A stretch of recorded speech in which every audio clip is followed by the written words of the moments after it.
Yeah, I'm basically Well, ready. I got so much Assange information rattling around in my head, but mm, um, we'll see if we can get through all these things. Um, all right, just give me a second to change the little gear in the back of my head.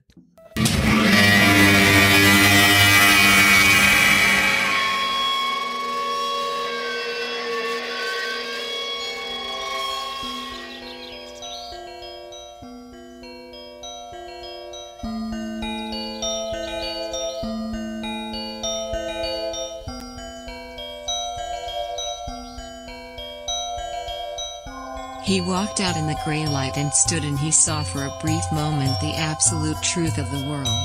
The cold, relentless circling of the intestate earth. Darkness implacable. The blind dogs of the sun in their running. The crushing black vacuum of the universe. And somewhere 200 animals trembling like ground foxes in their cover. Borrowed time and borrowed world and borrowed eyes with which to sorrow it.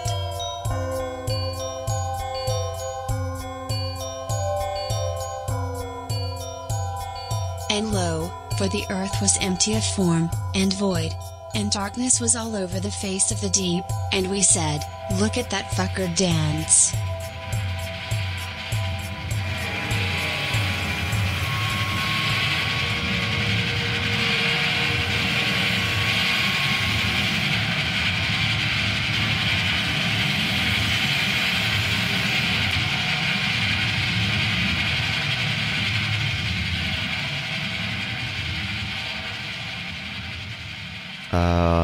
Welcome to Heat Death of the Universe, a podcast designed to fend off the psychic nightmare of derealization and to set your Christmas trees right side up. No more upside down Christmas trees hanging from your ceiling. that's where I want to put my Christmas tree, though. So, first things first, let's start with a nice thing. Steven Donziger update. He is out of jail. That's good. Back in house arrest, which is not great, but it's better. It's actually, as this article says, it's a huge step forward. So he's been transferred from federal prison back to his house, where, just a reminder, he's already been on house arrest for 800 plus days. And so he's got 136 more days left at home, which comparatively is, yes, much better. I guess to not let myself be too positive, I just sort of like imagine what would be the better situation. Well, obviously it would be that he's just free to want to live and he's not under any arrest. But then, like, additionally, Chevron would have to like pay him a bunch of like money for all this, time taken away and all the money he's probably spent on lawyers and shit. And they would actually clean up all the cancer-causing toxic filth that they dumped in Ecuador, which it's still sitting there. But don't let the Don't let the perfect be the enemy of the good. Is that what they say? That's what some people say. I was happy. I was happy to see that, but then of course my mind went to like all the ways that it could be, but even better. But let's just enjoy that something good happened somewhere at least once in world history. I don't know, not much else to say about that. Oh, other than the reasoning behind it was basically COVID. It was COVID related. It was under a COVID waiver. So it was part of it says Donziger's team. This is in Reuters. Donziger's team had requested his release under the CARES Act the Coronavirus Aid, Relief, and Economic Security Act. So I guess there's some. It doesn't go into more detail than that, but basically, I would have preferred if he got out because they were just like, yeah, this is not fair that you're sentenced to jail for this at all. Yeah. But whatever it was, however they had to do it, his lawyers, I mean, I bet that's part of it. And then I'm not even exactly sure who granted him this transfer, but I mean, I don't know. It's all very secondary. He's out. He's out, folks, out of jail. And maybe people made the calls and wrote letters and shit, and maybe that helped in some little way. Who knows? It may have. I hope it did a little bit. He had a fair amount of people championing him. I mean, Roger Waters from Pink Floyd, for Christ's sake. How can you lose with that guy on your side? Well, here's how you can, because Roger Waters also supports Julian Assange, who recent news has shown the UK High Court has ordered that he can be extradited. Now, there's not any date set yet or anything that he's going to be extradited. It's just been ruled that he can be. I was reading and listening to a lot of stuff about this today. It's all a little mixed up in my head, but I don't know. I'll try to remember it best as I can. But same. It's a bit mixed up in my head. One of the central things that I found, that I learned, that is really insane is that the U.S. and UK's agreement when it comes to extradition, and I found the document and read at least the relevant parts of it, but it says that if a crime is political, you cannot extradite a person for that. And to paraphrase this guy I listened to an interview with on the Useful Idiots podcast named Nils Melzer, who's a UN special rapporteur on torture. And he's like a human rights expert, blah, blah, blah. He's a very credentialed, smart guy. He said the number one political crime you learn about, say in law school, is espionage, and that is what they're trying to extradite him on, is espionage specifically. And so there's this. It's called the U.S. UK extradition treaty, something like that. And it doesn't say specifically espionage, but they're not even arguing that espionage isn't a political crime. What the judge said, I guess, essentially, was that because it's a treaty between two countries, it's actually considered an international law, and he has to only consider English law when rendering his verdict, which makes no sense because England is part of the fucking treaty. He's basically saying that England, the treaty doesn't affect England, even though it's a treaty between the U.S. and England. It's totally nonsensical, gibberish. And it doesn't matter because,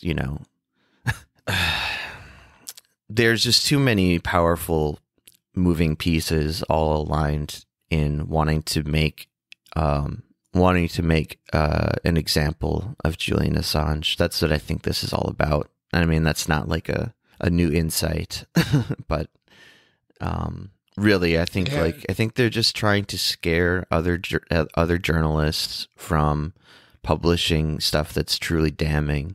And I think that they were I think that the intelligence community was personally embarrassed. I mean, they wanted to kill this guy. They literally planned how to kidnap and kill Julian Assange. And now the same government gets to put him into a secret court. That's the other thing I guess I learned. I just hadn't thought about it. But if, and let's probably just say when, he gets extradited to the U.S., he's not going to be standing trial in a public trial with a jury and shit. Oh, no way. No, I mean, he's going to go to a secret tribunal that nobody gets to hear we'll hear the results of it, but that's it. We don't get to see transcripts of what was said and what the evidence was, and it's all just, it's designed to just convict people. That's what these things are. And that's what the Espionage Act is. If you're hit with the Espionage Act, you will be found guilty. That's basically the mantra, because it's so broad and vague that like you can basically convict anyone of anything. Yeah, it was made to just like as a catch-all net, right? Yeah, and it was like started. I mean, we talked about this on an older episode, but that and the Sedition Act both together were. It's essentially like if you do anything that's perceived as being against the United States, you can basically be locked up and have the key thrown away. I mean, they did it to Eugene Debs. I assume it's going to happen he was one day. he was pardoned, a couple years into it, but for fucking giving a speech against World War One, they're like, that's unpatriotic. Go to jail now. And yeah, so things are looking pretty grim for Assange. Yeah. And this guy Nils Melzer, I really liked the way he just summed up the whole situation. I really recommend people watch this video. I put a link to it in the show description. But one of the things he talked about was how his initially, like as recently as like 2018, I think he said he had like just this instinctive negative bias against Julian Assange. Like, I developed one briefly. I think I kind of had one too, very unconsciously. It was almost more like an annoyance. Like because all it was pure ignorance. I didn't really know what WikiLeaks was doing, what he was doing, what the case was really about. But like the way he described it was like he saw like the name Julian Assange and like had like a emotional, like almost like revulsion. Like he said he was like typing something on his computer and he got a message from Assange's lawyers, and he says he gets like 10 to 12 messages like a day asking people to like investigate to see if like torture is happening in certain usually prison scenarios. And he said he just kind of clicked the message away and like didn't look at it again. And then I think he got another message 3 months later, and then he did go to investigate because he examined his prejudices, his biases, which he described as basically like, oh, Julian Assange, that rapist who he's a traitor and a rapist and like a bad guy, just basically. And like, I mean, we don't need to get deep into it, but like, yes, there was this there was a rape accusation that almost certainly was created whole cloth by let's just say colluding government powers that wanted to trash him and look for a reason to lock him up. But they had so little evidence on that charge that they couldn't even charge him, let alone convict him. Like they couldn't even in a corrupt way, they couldn't get away with even charging him because the evidence was so non-existent. But anyway, I'm sort of losing the thread here. I think his point though about like, he made a big point about how people just like sort of passively, even people who, are like critical and self-critical and smart or think they're smart, like, we absorb these defamatory like narratives about Assange because that's like, I'm not exactly sure when it started happening, but there was some point where I started thinking that for a while there, I started thinking that Assange was like fake or something. I don't know. And I do think it was just like narrative going on in the media. I know. I mean, that's why I actually listened to this interview twice this morning, because I thought it was that good. And, also I just was kind of trying to prepare for this, but, yeah, it really made me realize how powerful that stuff is though, because I think there are a lot of people like on the left, for example, that don't like Assange, but they can't really even articulate why. They're just like, oh, well, his fans are annoying or something like that, or like, he's like, he's arrogant and full of himself or shit like that. And it's like, okay, but even if those things are true, none of that means that he should be tortured till he dies, in any case, the other stuff I was uh, listening to, reading about, whatever, is like just comparing his case to like previous cases. So like when the Obama administration really tried to go after him really hard, back in like, and then I think by 2013 they just had to give up. But like Biden in particular was like heading up like some kind of task force or whatever, like for like 3 years straight, and they were just trying everything they could to like nail Assange, and they couldn't find anything. And then they just had to admit basically that this thing gets called the New York Times problem is what they had. So they basically realized, like, if we charge Assange with a crime for publishing this information, we would have to charge, like, you know, dozens of writers and editors at newspapers, like more than dozens, like probably hundreds, because the thing is too is that Assange did collaborate with mainstream newspapers like the New York Times when publishing some of the leaks.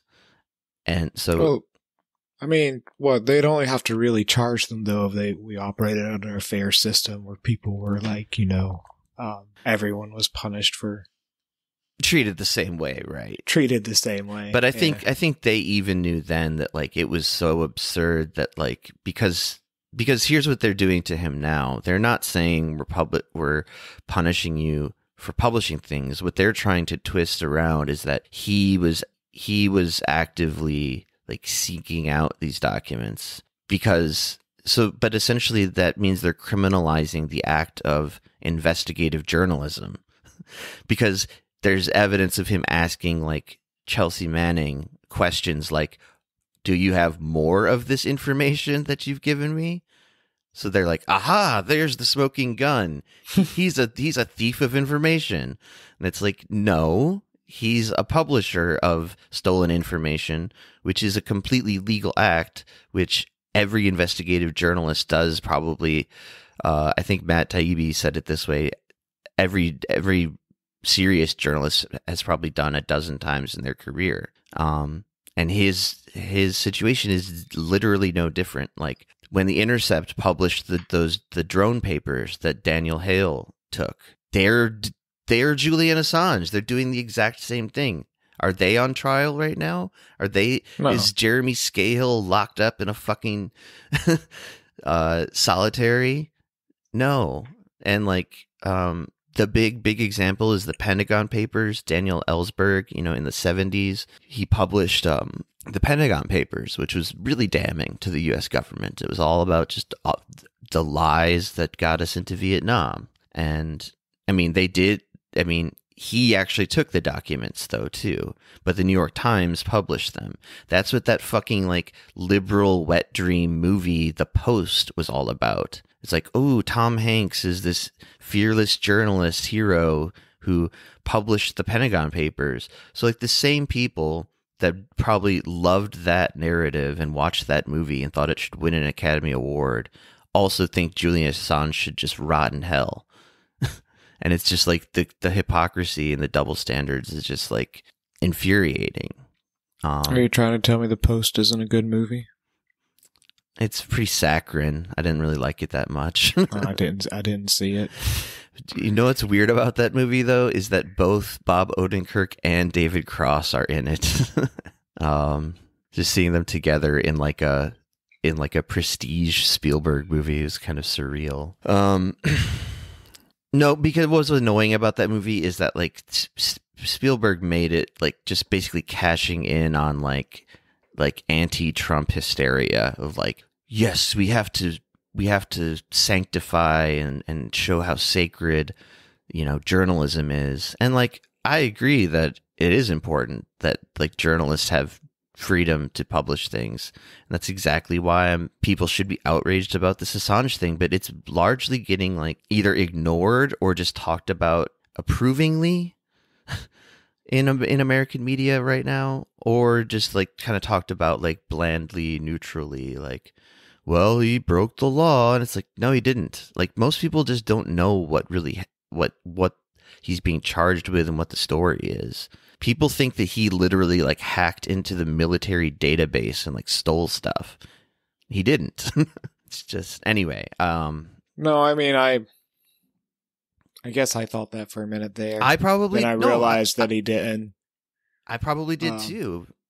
I'm pretty sure I did. Yeah, at some point. And it just showed, and like, you know, I was just, I guess, being overwhelmed by information like every other human being on Earth these days. But like, it's funny, like just noticing that like you develop these opinions on shit that you don't even really know about. Like, I mean, I could give other examples, but like, we should probably, I mean, we can save it for another day. But I mean, there's a lot more to say about this whole Assange thing too. But I don't know. I feel like I've just been talking forever. I mean, do you want to add anything to this? I think you covered most of it. Yeah. I feel like just hopeless isn't the right word. But yeah, we should talk. We can move on. I feel a bit hopeless about it. That sort of just reminds me of one quick thing to add is so that same guy Nils Melzer, he said there are like two basic possibilities. One is extremely unlikely to free Assange, or at least to stop the extradition, and that's that there's, you know, the Supreme Court in the UK can, but they can also choose not to hear an appeal from Assange. But he said that's pretty unlikely because of, you know, this super strong alliance between the UK and the US. It would be seen as like crossing the US basically, just to get in the way. But then he said, so like if all the legal options within the UK are exhausted, he could appeal to the European Court of Human Rights, which I guess is an international court in Paris, and they have the power to block the extradition. But he said it's a little more likely than the first thing, but still probably unlikely. And he when he met with Assange the first time, as he was leaving, he said that Assange said, "Please save my life," and basically he didn't outright say it, but he was basically saying like he's going to commit suicide if he gets extradited. And then Nils Melzer outright said, like, I think he will find a way to kill himself before he gets extradited if it gets scheduled. So, I mean, I guess honestly, just kind of, I mean, I think I said this recently, like maybe the last episode even, like I was bracing myself for the bad news on this, and I'm bracing myself for continued bad news, honestly. But who knows? As the Insane Clown Posse taught me, there are miracles all around us every day. Maybe Assange will get one. But all right. I didn't know you were such a juggalo. Don't you see my fucking clown makeup? We're on Zoom. I didn't want to talk about it. Just thought it was. Thought I just looked really tired this morning. The next thing was the people over at Anti-Work on Reddit, which is a subreddit I enjoy occasionally for a chuckle. I subscribed to it right after you sent me this. Yeah, I've been subscribed to this one for a while. I think they're funny. There's some funny stuff over there. I guess they're also doing some good work with the Kellogg strikes going on right now. Some 60,000 members of Anti-Work, not all of them, I'm sure, but a lot of them have just started sending in fake applications for all the jobs that Kellogg is trying to fill to replace the striking workers, which seems to be God's work, so to say. Yeah, that's cool. So 60-some thousand people were participating directly in this, is what you're saying, right? Because I think there's like 1 million people in that Reddit. It says 1.3 actually in the article. Yeah, never mind. 1.3 million. 60,000 people flooding the system with fake applications. Yeah, fuck Kellogg. I don't know. I mean, just fuck them. Like, yeah. And you know, this is. I want to believe. I want to believe in like inevitable justice, I guess, so badly, but I don't know.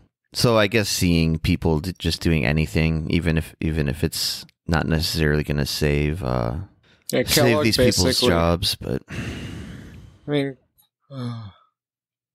yeah, fuck Kellogg. Fuck them for like not listening to the striking workers at all.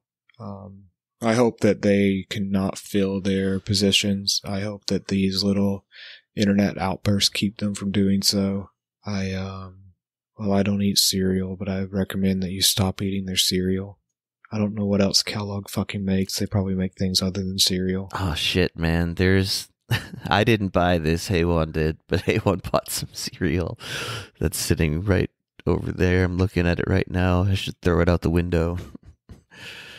Frosted Flakes. They're not great. That's what I say. Well, maybe because of the Great Resignation, they won't be able to refill these positions. That would be nice, if anything. Would be.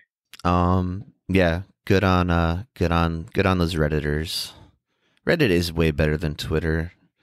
You were right to say that once. They each have their own problems. Sure. So, yeah. Sure. But it's like like the fuck, what was it called? The thing with the stocks that happened. That was a Reddit based thing, right? Yeah, it was. So I don't think people like make any sort of collective action on Twitter, really. I mean, I could be Not usually. could be wrong about that, but it seems like the cool stories I hear about. Except for BTS fans. All right, well, then so Twitter's terrible, even worse than I thought. Yeah, I mean, I think I've said it before, but like, I think there's, speaking of like unconscious biases towards stuff, I think people have like mistaken unconscious biases towards Reddit. I think that my theory is that they literally are conflating Reddit with like 4chan, and they are just not the same. But what's next? Yeah, I'm afraid I didn't get a list of funny uplifting stories to intersperse here, guys. I mean, I got one sort of hopeful one coming down the line in a second, but next is called Gathering Storm. This is in the Bulletin of the Atomic Scientists. They're the group that does that doomsday clock, but they cover climate change, disruptive technologies, COVID-19, and nuclear issues. The industrial infrastructure catastrophe looming over America's Gulf Coast. What's looming over it? What kind of catastrophe? Industrial infrastructure catastrophe. Well, there's something cool about it. What's that? If things keep going the way they are, it could get swallowed up by a storm drain. Sorry. Yeah. Well, yeah. It's basically like we talked about how Biden just sold off all those drilling permits in the Gulf of Mexico there, and that's where they're talking about here. It's basically that like if a bad enough hurricane comes in. Is it like a really high hurricane risk area? Says dumb guy who I really don't know. Well, yeah. I mean, Katrina, and that's where all those hurricanes come from. It's the Gulf there. Florida and Louisiana get hit pretty bad every year with hurricanes. Somehow I didn't realize that Houston was also getting hit, but I guess I remember now that I'm thinking about it. It makes sense, yeah, where it is. I'm really bad with geography, even American geography. They're basically saying, okay, I'll just sum this up here. Sorry, it's taking me a second. There's this channel that it's the Houston Ship Channel, a 52-mile long waterway, is just extremely crowded with it says the continent's largest collection of petrochemical plants and oil refineries. Sprawling over what had been low coastal marshland is a jumble of pipelines, smokestacks, storage tanks, and cargo ships. For the full impact, they're talking about this environmental lawyer. He sometimes brings guests out after sunset, to look at it. And actually, I'll just keep reading here. This guy, Jim Blackburn, environmental lawyer, He says, you come out over this bridge at night and you see all the lights and steam and the flares going off all over the place. He said as the car crested the span. One time I had an Episcopal priest from Seattle with me. She looked down at all this and says, "This is what hell looks like." Blackburn let out a sour chuckle. The ship's channel's transformation into a true hellscape, he said, is yet to come. Throw a real hurricane at this and it'll be the largest environmental disaster in U.S. history. So yeah, it's basically just like a powder keg, like ready to explode, because it's a guarantee that there's going to be hurricanes coming through the Gulf. Yeah, I mean, what can I say? Like, I don't know. Like, I could go on. There's some more like sort of horrific, but like kind of I don't know, poetically written descriptions of all this. But it's basically just saying, like, you know, like the title said, like catastrophe involving industrial infrastructure combined with like climate disaster, you know, weather patterns. It's a recipe for a big problem. And like, Well, do you want to tell us about storm drains? oh no, I was just thinking about the priest that looked over the industrial area of the Gulf of Mexico and called it hell, and it made me think that about the Lorax for some reason, because I'm dumb. My brain got really stuck on the Lorax. I can picture the Lorax looking out over this apocalyptic hellscape going, I don't know, just like blowing his brains out. You know, saying something like, unless someone like you cares a whole awful lot, nothing is going to get better. It's not.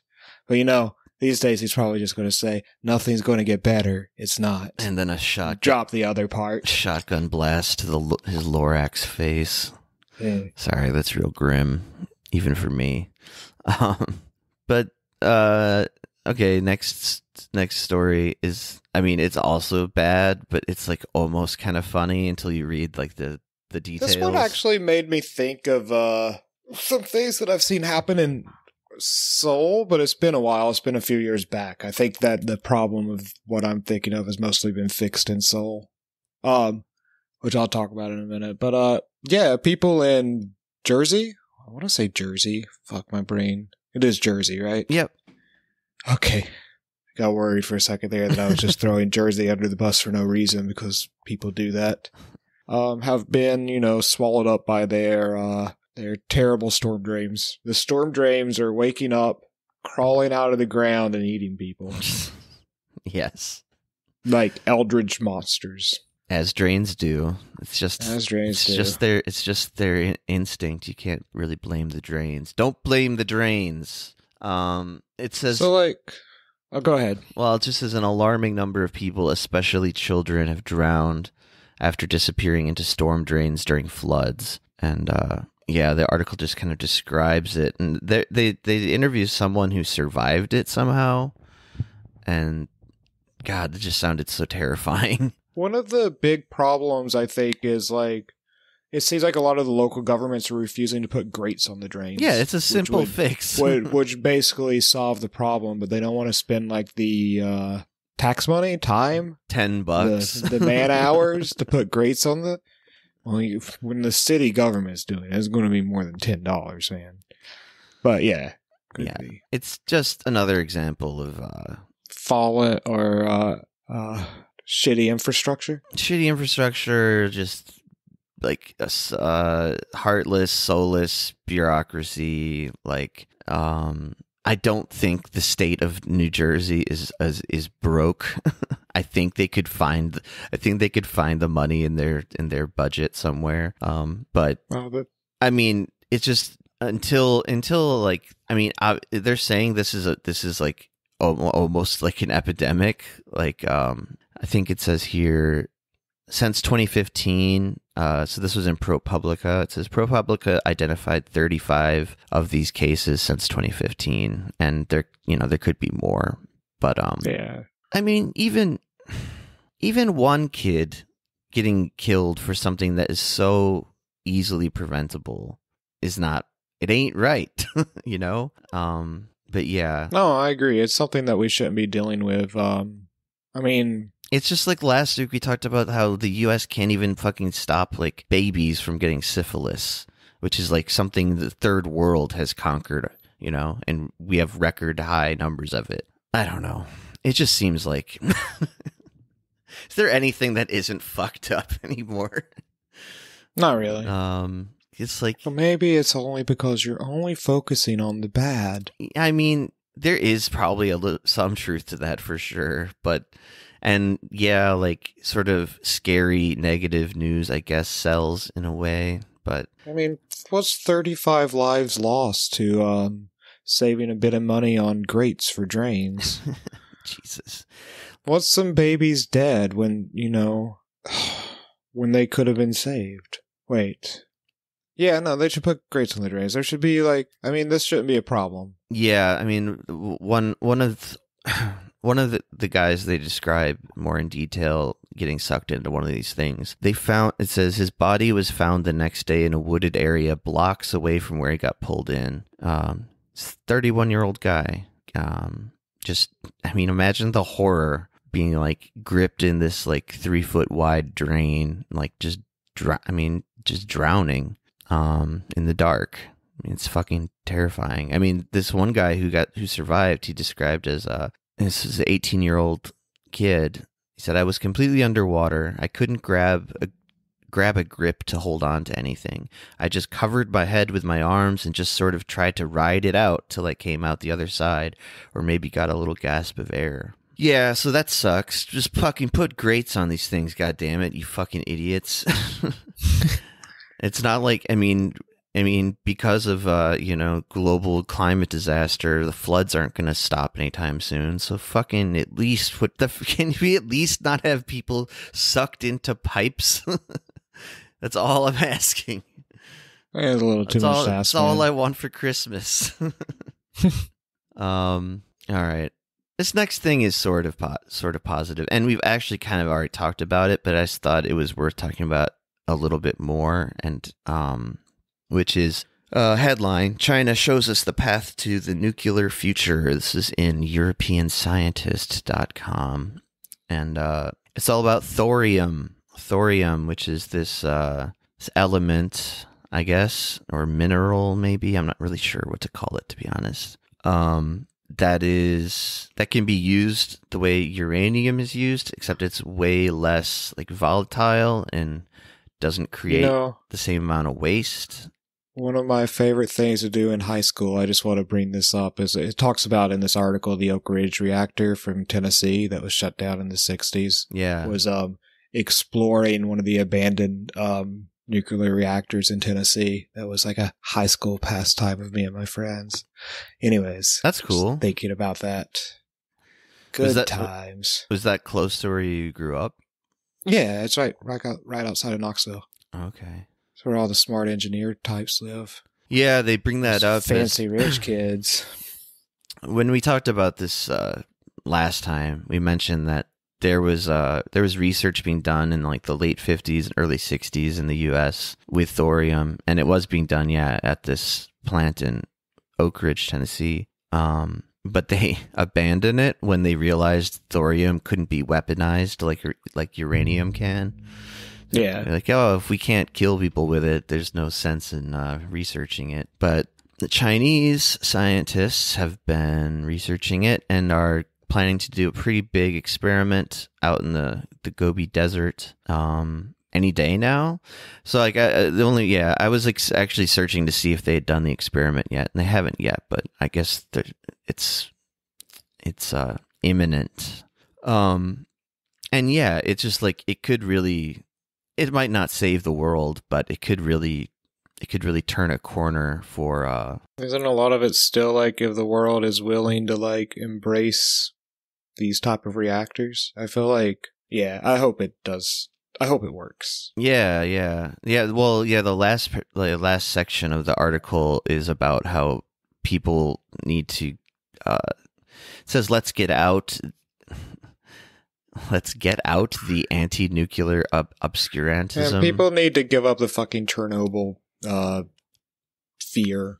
I mean, sure, it was terrible, but Nuclear energy is probably the best way forward and has been forever. I agree, especially if there's something like this that can be used, that like it apparently doesn't create the kind of waste that a uranium-based nuclear power does. It's way more stable. It doesn't need to be near a water source, so you can have it in, like, what happened with like Fukushima, as far as I understand, is that where it was placed was like on a terrible fault line, and it was an earthquake that set off the disaster, right?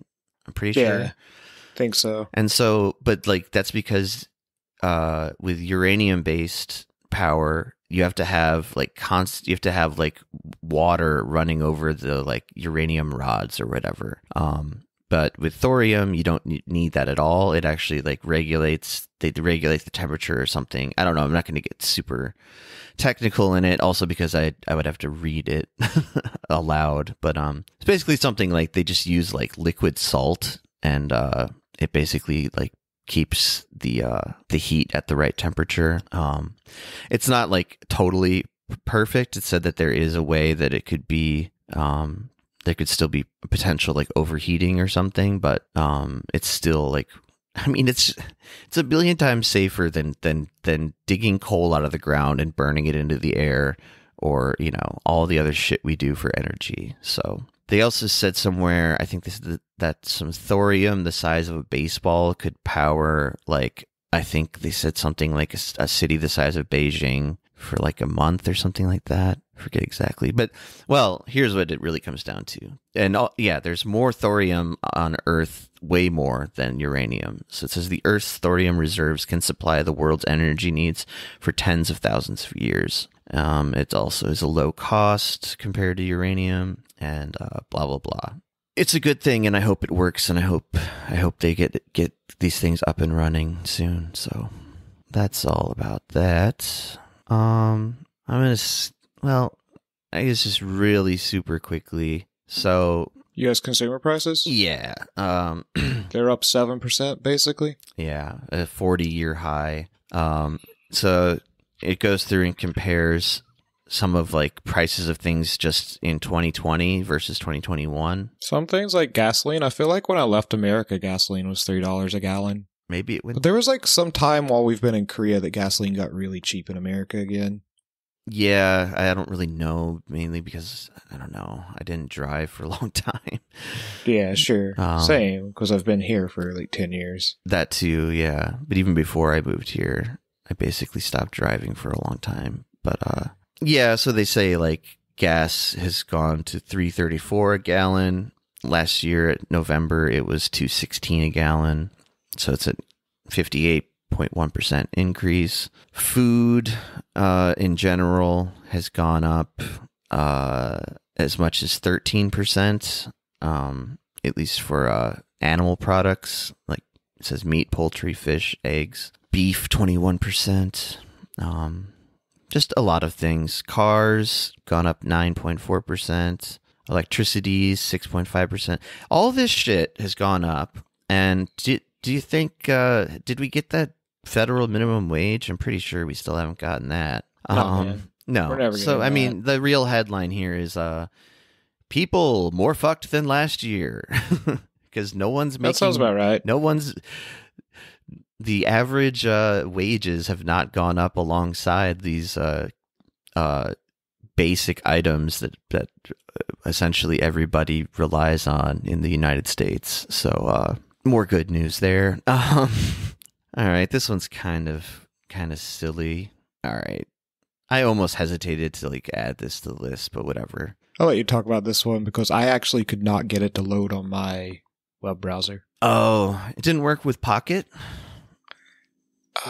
No, for some reason. I don't know why. It worked with mine, but those things are finicky. But anyway, birds aren't real, or are they? Inside a Gen Z conspiracy theory. And the long and short of this is that birds are mechanical robots. I'm just going to guess. There was this conspiracy theory where the believers said birds are all just actually little mini drones that are like spying on people. And that's what I think about cockroaches. Okay. That's why they can survive a nuclear blast.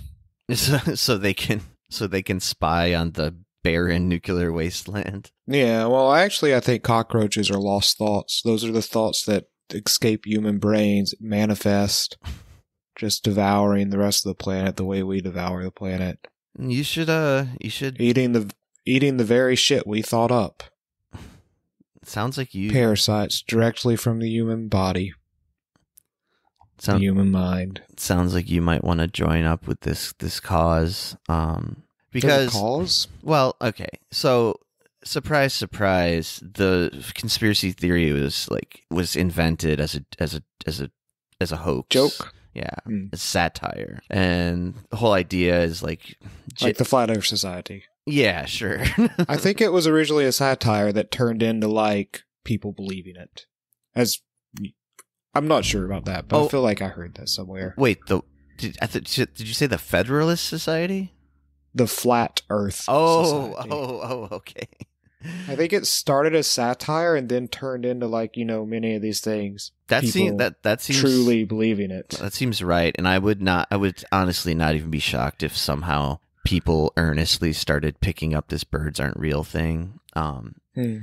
But basically, except for penguins. Penguins are of course real.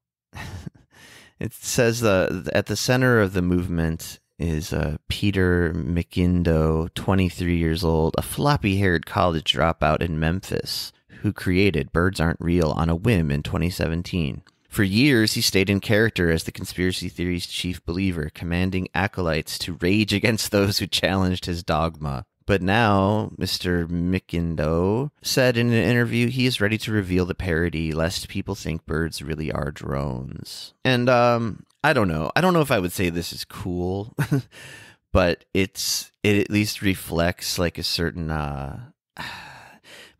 I'll just let this guy speak for himself. He says, "Is this how QAnon was started?" Well, it says that it was kind of in reaction to QAnon. In a way. He says here, this guy who basically started the whole thing, dealing in the world of misinformation for the past few years, we've been really conscious of the line we walk, he said.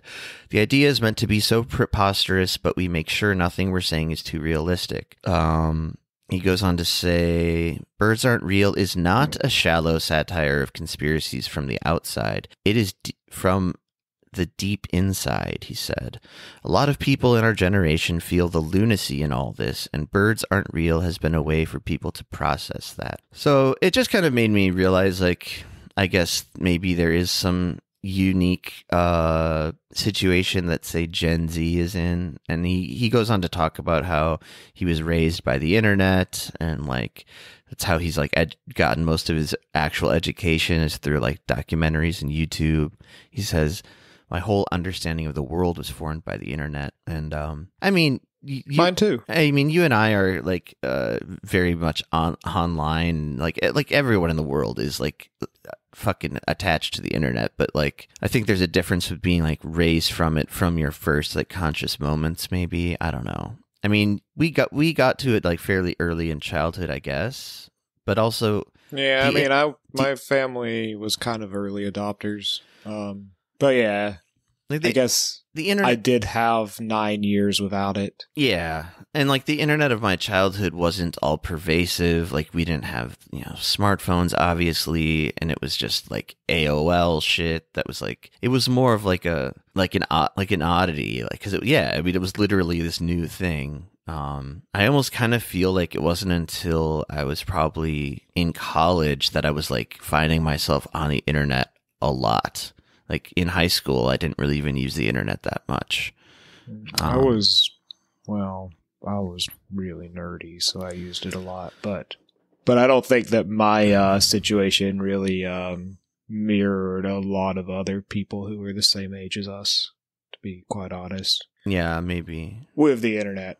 Like I was obsessed with just like both some forums and IRC. I was very, very deep into IRC culture, internet relay chat.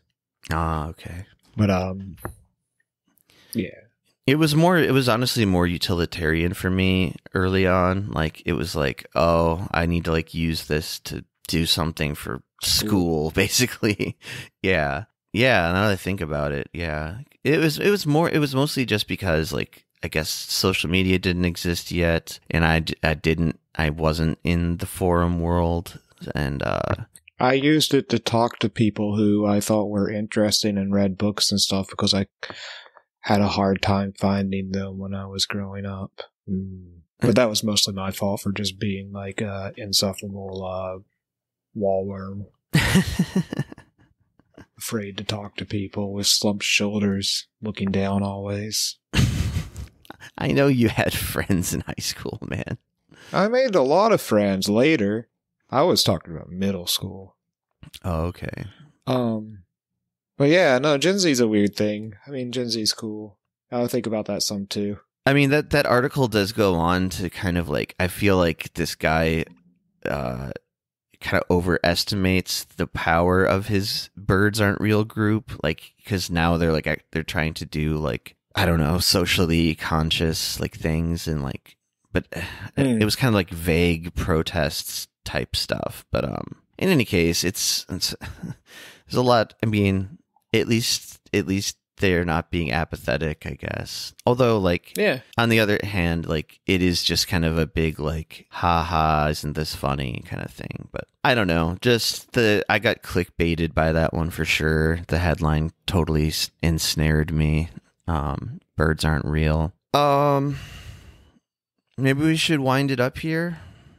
Yeah, that sounds good. I'm just gonna read the headline of this last one I had, and just because that's all you really even need to know. I mean, it's gonna be in the show notes if you want to actually read the article. It is long and goes into a lot of detail about. Well, here's the headline: Utah makes welfare so hard to get, some feel they must join the LDS Church to get aid. And it does not surprise me at all. It goes on to say that, like, the Mormon, like, leaders in Utah, like, basically control the welfare system, and that if you aren't religious, they will just not give you any help. So people literally pretend to be Mormons so they can, eat. Sure. 100% believe that. Yeah. Church is evil. Yeah, it's like a perfect storm of stupid church shit and stupid political shit just coming together, having a blast. Do you have a recommendation? I do. I think you probably can guess what I'm going to recommend too. Yeah. I'll recommend mine first then. I'll steal yours. No, I'm not going to steal yours. Thought about doing that just to be a jerk. No, I really like, I watched it this weekend. But the, I guess, Beatles docu-series or Get Back is the fucking amazing. Peter Jackson thing, right? Yeah, it's super good. I've been seeing clips on YouTube. Feels like you're hanging out with the Beatles. It's based on, like, the, I guess it's like a lot of the leftover footage from the Let It Be movie where it shows the Beatles, like, at each other's throats. Mm-hmm. But it seems like a lot of the footage that wasn't used was actually the Beatles just hanging out and being cool. And, like, that movie was, which I've read other places, that movie was kind of hacked together in a way to make them seem more against each other than they actually were, if that makes sense. Yeah. I don't know.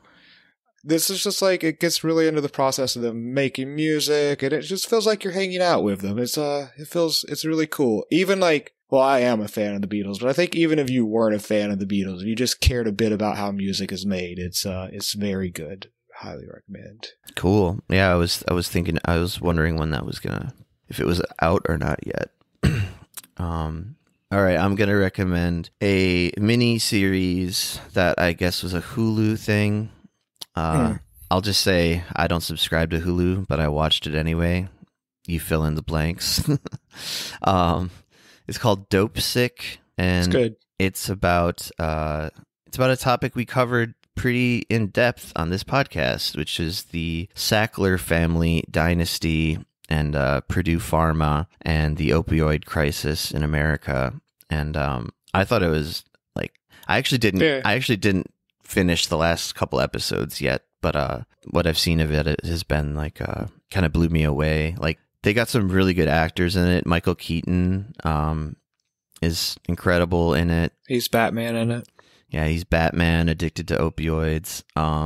Peter Sarsgaard, great. Michael Stuhlbarg, who I think he's one of my favorite guys, and like I think he's a kind of guy that like no people don't know his name, but you probably know his face. I first saw him in the Coen Brothers movie A Serious Man, where he's the lead in that movie. But he plays Richard Sackler really well. Like it's like unnerving, like how just well he nails that creepy motherfucker's presence. So there's a lot of real life stuff in it, and then there's some kind of, I guess it's fictionalized, but the whole thing is based on a book. And I'm not exactly sure how much of it is. Anyway, it shows like people dealing with addiction in a really kind of harrowing way. And it's very good. It seems to follow a lot of Empire of Pain. I know it's not actually, it's based on the book Dope Sick, but I thought it almost would have been based on Empire of Pain. Like it felt like I was watching that book, like especially the, obviously the stuff about the Sacklers specifically, but it gets into everything, like the pill mills, and like, it kind of shows how like the salespeople could get swept up in this kind of shit. Because Will Poulter, who is the asshole, the asshole guy in Midsummer with the kind of weird face. I don't know how else to describe him. He's the guy who's like vaping in Midsummer. Anyway, he's also a really good actor too. He plays one of the salespeople who's like kind of, his conscience is kind of torn about what he's doing. Rosario Dawson is awesome in it as well. She plays like a DEA agent. Yeah. Who is, going specifically after the Sacklers. Anyway, it's just really good. And I strongly recommend it. And that's it. So you can find us on the internet at heatdeathpod.com. And we're on Twitter, we're on Reddit, we're everywhere. Everywhere you can go on the internet, you can find us lurking in the shadows, being wallworms. We also have a Patreon where we're just trying to get by. break even. Break even. Fuck, I'll get it right one day. Get by works. All right. Next time you hear us, I will be in America. I am leaving tomorrow. I've got a lot of packing to do. Mm-hmm. Good luck with that. Thanks. All right. Till next time. See ya later.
The first voice recording was made in 1860.